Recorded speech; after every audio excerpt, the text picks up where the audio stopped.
Good afternoon, everyone, and welcome to the Daily Volatility Box Review for August 16, 2019. We are TOSindicators.com, home of the Volatility Box. Today was a perfect example of why Fridays can generally be tricky and weird. We should be cautious in approaching Friday and approach it with the means of protecting this week's gains. That's what we did today.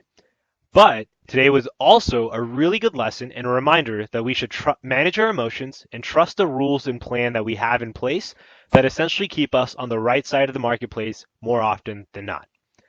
Let's take a look at what actually happened, and we'll cover what essentially could have been the better way of approaching today. For us, we had one trade in the S&P futures and one trade in the Dow futures.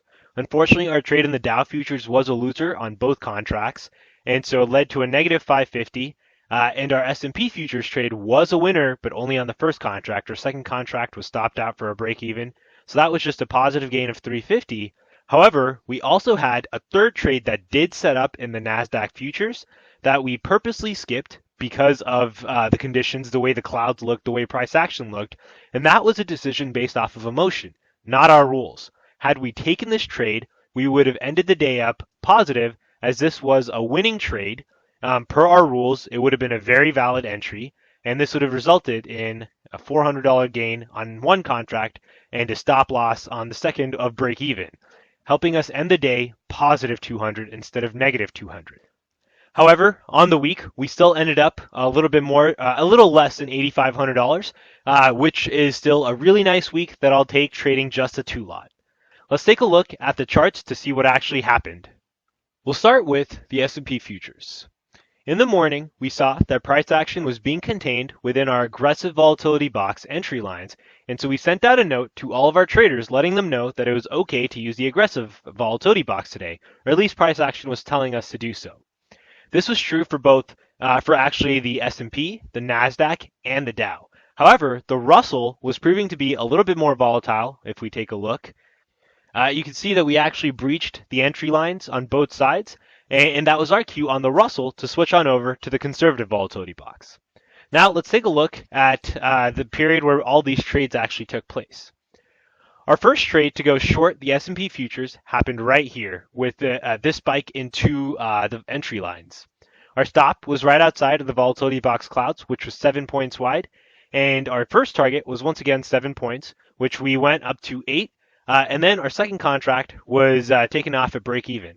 Also, I think we had a question or two come through from our members today.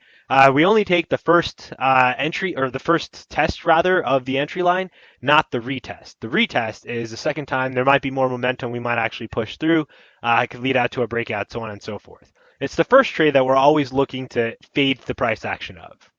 So the S&P trade, the first contract was a winner. However, the second contract was a break even when price reversed. On the Dow, however, a different story happened, and we missed our target by a measly 5 points. Our entry was the same thing, a short right here into the volatility box. Our stop was right outside of the volatility box, which was 55 points. We gave it a little bit more room, and our first target was 55, and we went all the way down to 50 until we reversed. So our target was unfortunately not hit, not even T1, and we were stopped out on both of these contracts. And price action then continued to move on through these clouds, which then was our signal to switch on over to the conservative volatility box for the rest of the day. Let's take a look at the missed trade in the NASDAQ futures. And I think this is where it's important to manage our emotions. Where we had both of the shorts in our S&P and Dow futures, we didn't even come close to the entry line in the NASDAQ futures, letting us know that the NASDAQ futures was respecting the aggressive volatility box a little bit better. Actually the best out of those three indices.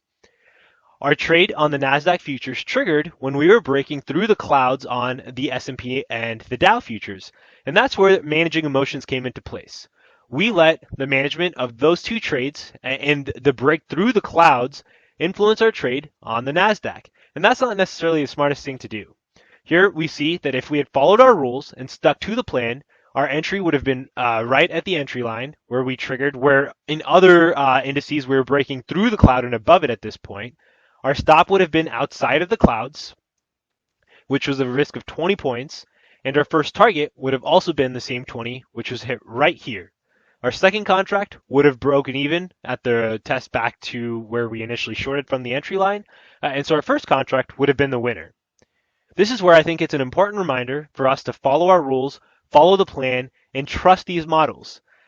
Just because we're breaking the clouds on two of the indices was not a reason to be scared or deterred from taking this trade, since since the Nasdaq futures rather were respecting this aggressive volatility box to a whole different degree.